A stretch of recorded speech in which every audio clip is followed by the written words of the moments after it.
in the name of the Almighty God, that I will be faithful and bear true allegiance to the Republic of Kenya and to the President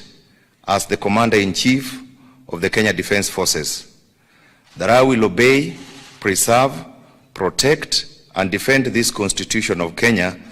and all other laws of the Republic, and that I will protect and uphold the sovereignty and dignity of the people of Kenya, that I will diligently serve the people and the Republic of Kenya